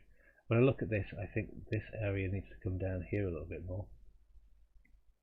And it needs to be softer going around the chin and lighter. So, and a bit of a mark just there as well.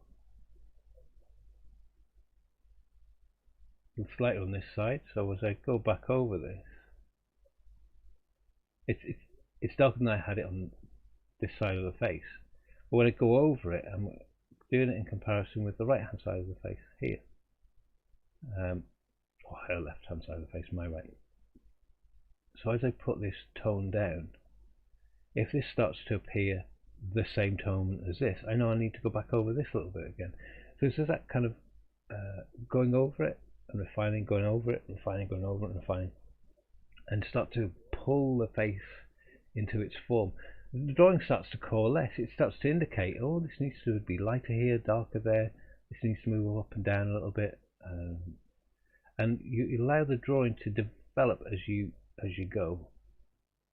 There's a darker edge. There's a contrast to the background that we've got going on.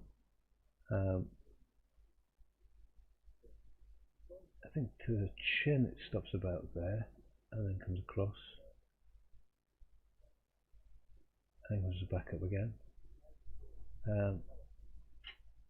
Oh, that camera's gone off. I think this is softer. I've got too harsh as a line there. I'm going to go back over that a little bit.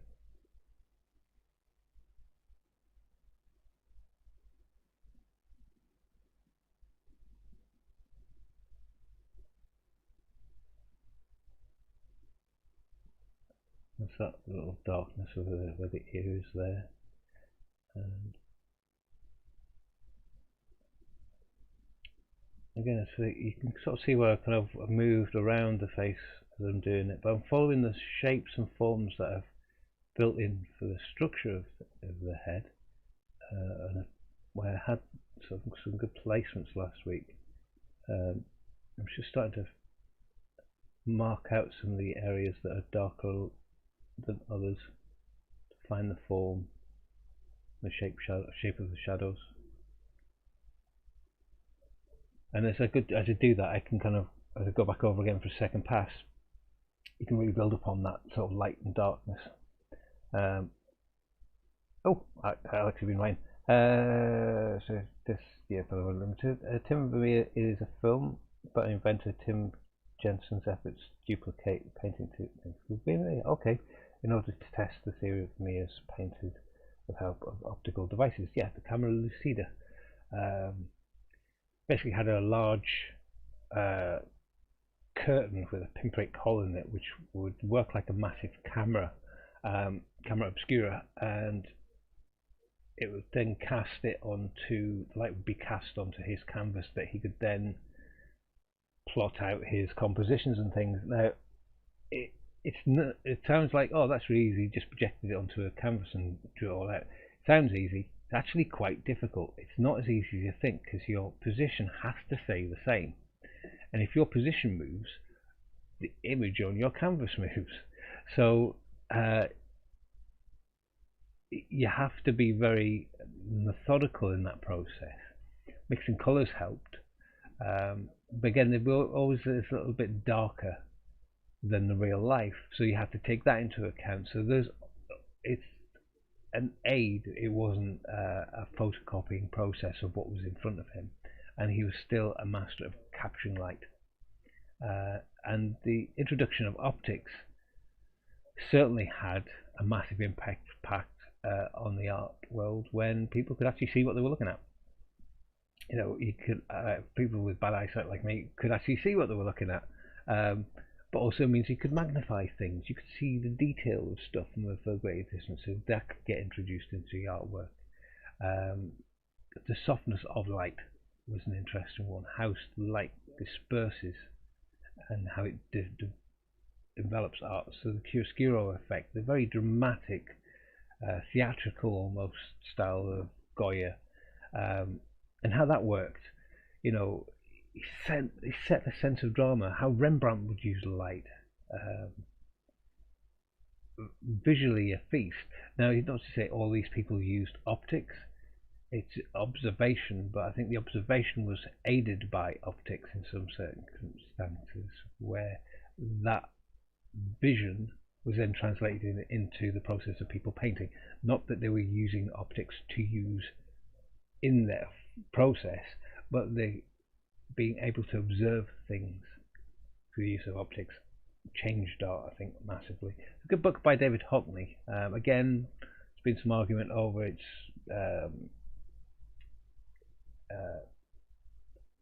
I don't want to say accuracy, but interpretation. Secret knowledge about optics. Interesting book, visually and timeline wise, but it's a great almost art history book. Again, there's some differences of opinion regarding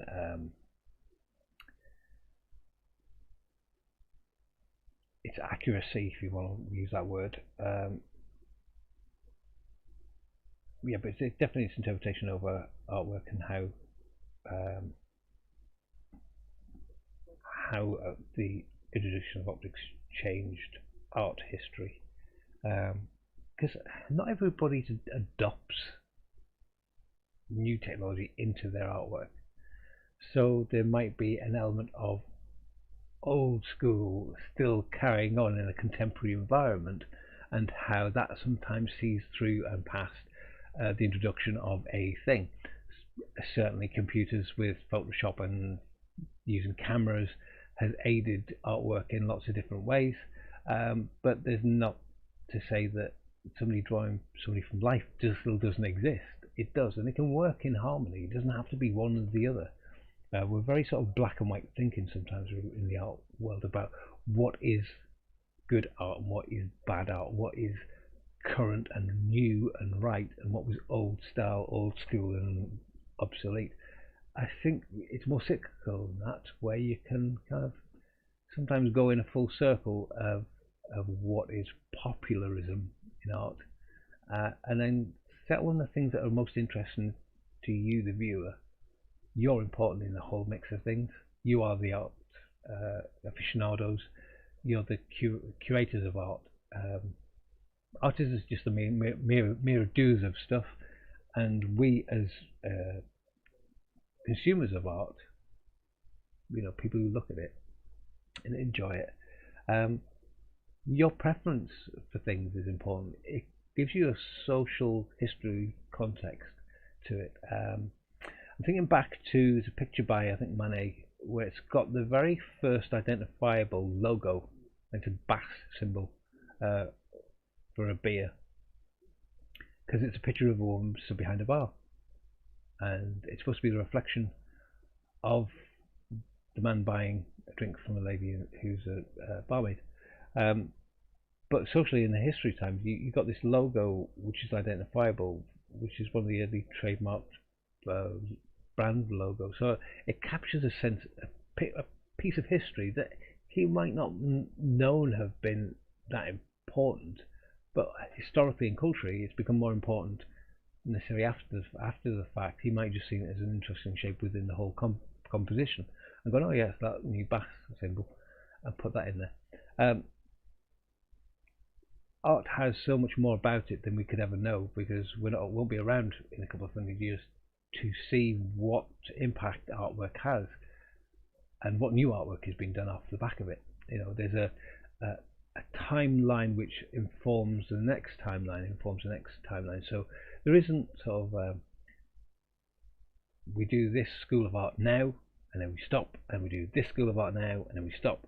You'll find there's people now still working in cubism. There's still people working in lots of the other isms, impressionism and surrealism, and that if you looked in the history timeline book, it would tell you when they started and when they stopped. The truth of the matter is they continue, and it's just a wave of their popularity kind of whackers and wanes a little bit, and it doesn't necessarily disappear, because at some point they might find there's an element of it which creeps back up again, and those artists come to the forefront. So yeah, what's visually interesting about art history is relevant to its time, I think, because you get more of an idea about society as a whole, and that's the true reflection of art as I see it. Don't know if you agree or not.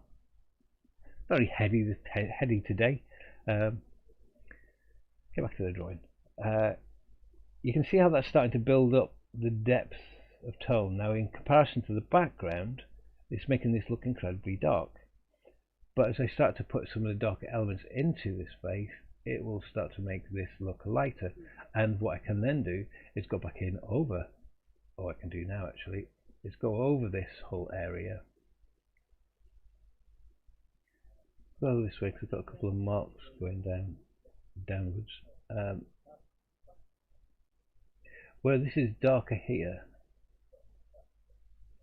and it slowly gets lighter, there's a nice shadow beside your face there, Leslie. I'm going to put in. I am literally just laying down a very, very thin. I'll swap to a new pencil.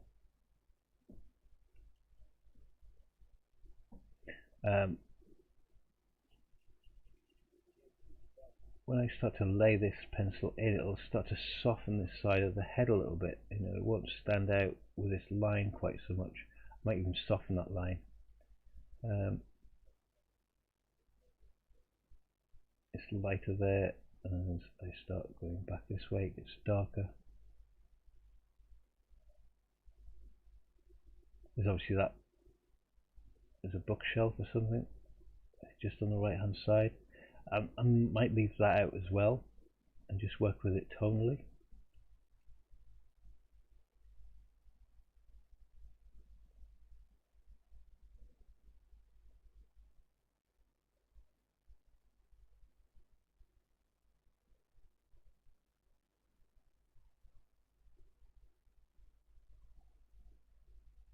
So I'm just thinking about how that tone works. I might need to go back in and lighten some of these areas up again. Again, this pencil application is really, really light. It's darker up here, not as dark as it is on this side. This can go darker yet again. You see, in comparison, it starts to disappear too much. I can put another layer of graphite over the top of this. So it starts to look a little bit kind of muddy and fuzzy a little bit, but this is where we're finding out the base tone of everything and putting in the form with tone. Filling in the space, colouring it in, if you like, with graphite, but we're following the form of things. And we can do the same even with a flat surface like a wall, about how it goes from a dark to a light and how that darkness works. You see it's darker there and slowly gets lighter on this side. Go back over this bit again. Make that a little bit darker and get that transition.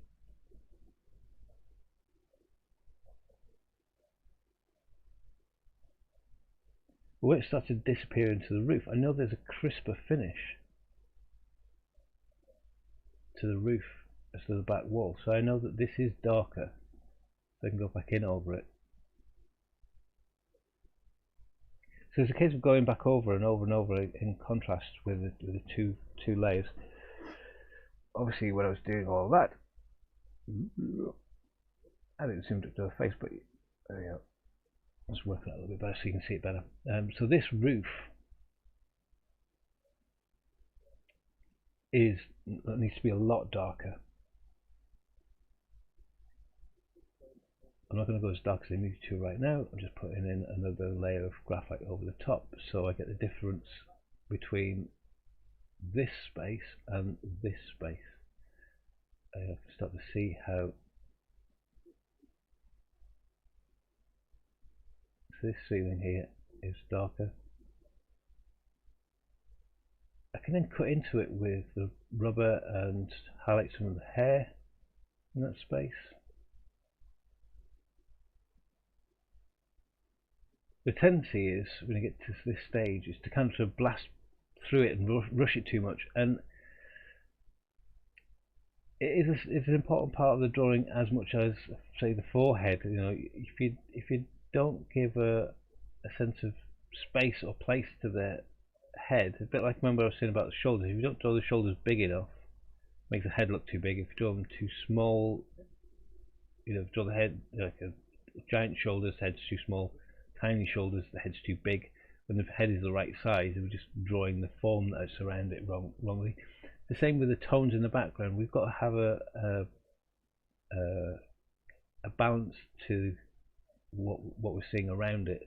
So if you just scribble this in, the scribbly marks might be distracting, and you lose some of the delicate nature of the drawing that we're doing into the face. So what I want the background to do on this particular drawing is kind of to be a softer backdrop to the finer features in the face of the portrait, but I want to keep to the consistency of where this head is. So this in a room, so there's a space, this is the ceiling that we're looking at, and the wall behind, so how the light falls again across the wall, how it's darker up here and gets lighter down here.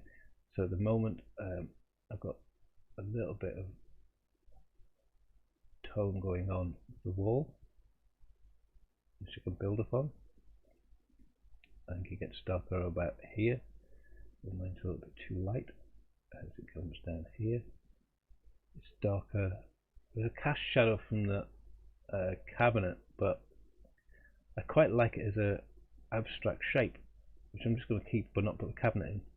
So I'm manipulating what is there, removing it. It should have an effect because there shouldn't be a cast shadow then, because the bookcase has been removed, but visually it adds a nice element to the side of this face. So I'm going to leave it in.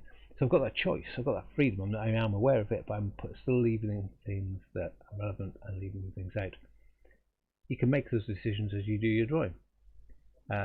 You can try them out because you draw quite lightly, and you've got more flexibility. You try them out and go, yeah, it doesn't work, I'll put it back in, and then you put it back in, and you're not quite so stuck of you know, going in really heavily and drawing something and going, oh, I wish I could remove that. If you can play around with it a little bit. I know this side of the head is also darker than what I have it, so I'm going to put a layer in here.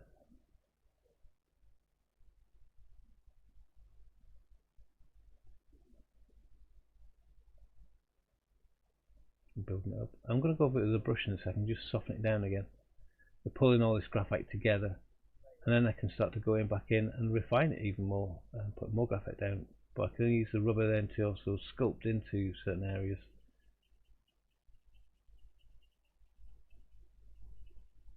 To create highlights and to lift off layers of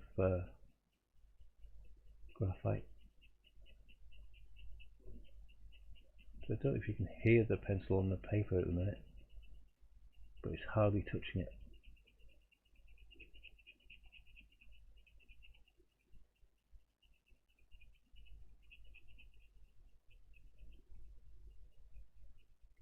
Sound is a good indicator you kind of get used to after a period of time. You can hear your pencil on the page, and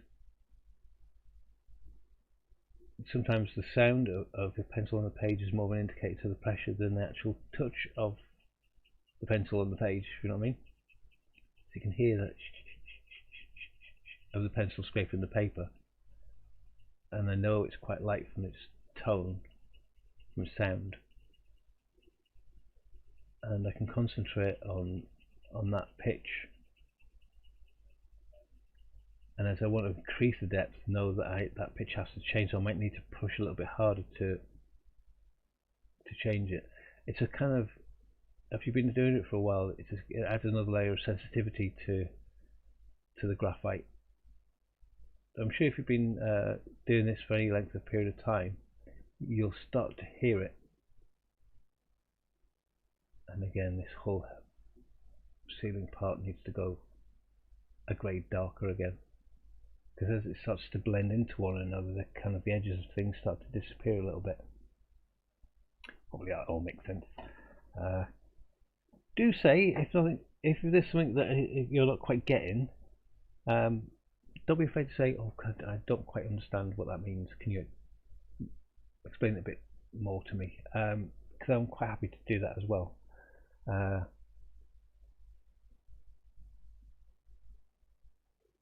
Oh, your internet is playing up, Alex. It's buffering a little bit. Hopefully it's not the broadcast. If it is, hopefully when it is all finished, if there's any bits that you've missed, you can catch up on it. I've got no control over the internet. I've just resigned myself to the knowledge that I have no control over anything, and I can put it out there, but when it comes to internet service providers and different algorithms and things like that, I've got no control over it. Excuse me. So I am literally softening in this portrait up. Now at this stage it looks like it's kind of destroying all of the work that you've just put in. You're not, you're building it. You're building up the layers, and each layer adds a different subtlety of depth and form, and you're building upon that, and each layer becomes a little bit quicker. And it's not about speed, but you're not spending so much time over whole areas. You're kind of adding little nuance bits on top of it each time, and you're refining it. But she's become a little bit softer looking now, which is nice. In a softer environment, there's definition in there which I could start to lay in, which I could bring back, just to give me a little sense of, things like there's a highlight just on this cheek, which I quite like, and popping that back in, and there's a highlight just underneath that eye just there, and this is a little bit later.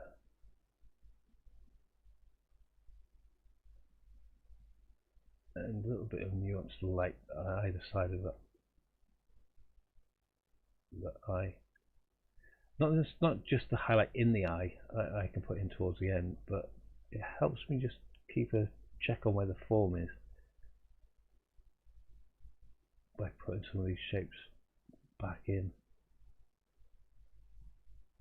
Nice one between the eye and the bridge. There's a bit of a highlight in there. Softness of that highlight across the bridge of the nose. I'll put back in that one which is there on the side of that nostril. Got that one already.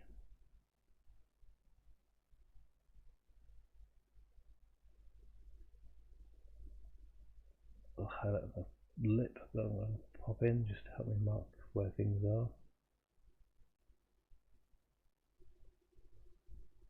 You can start doing some of the shapes of the hair and highlights as well, so you can see how that moves across. There's a little bit of highlight just above that eyebrow.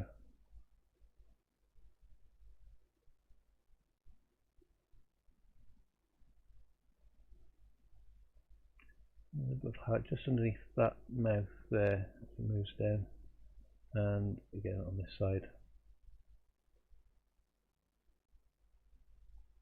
There's a little bit of a smile coming from the face there.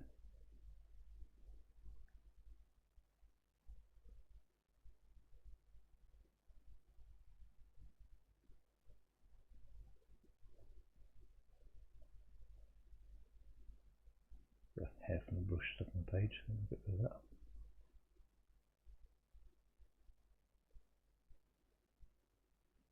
I can even use some of the graphite that we've got on the page. There's some marks there from like this ribbed neckline.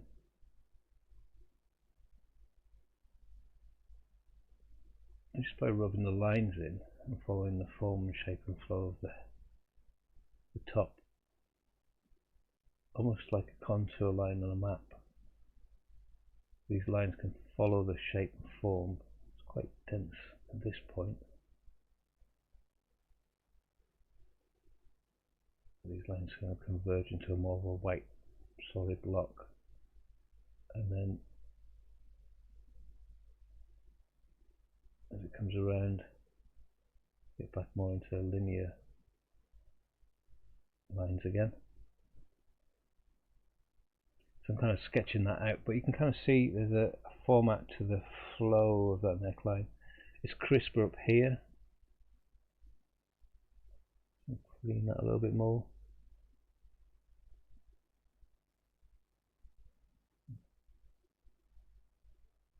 This is more solid in this area.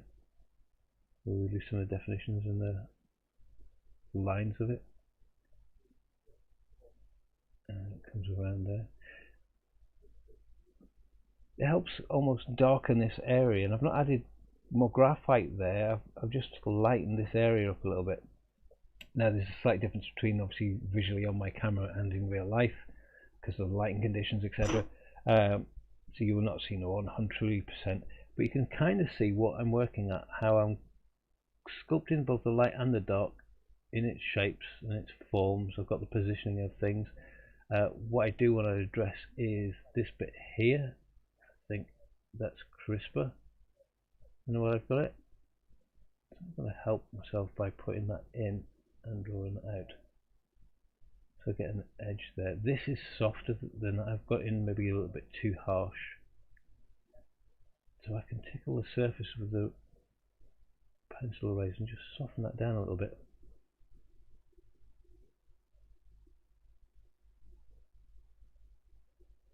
A little bit of highlight just there.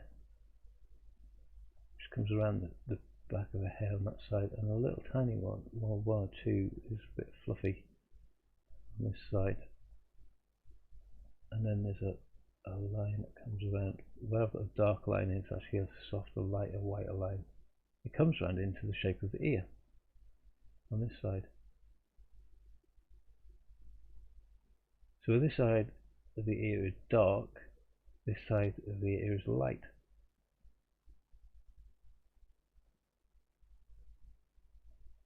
And underneath the ear is the earring. But it's a space around the earring I'm drawing at the moment, not the earring itself. I can see where that comes to underneath the mouth. I took the bottom of the earring right way across. It comes underneath that mouth. It comes down to about there. So now I can draw some of the elements of that positioning of that earring in, almost in line with the bottom lip. That's where that earring comes to. So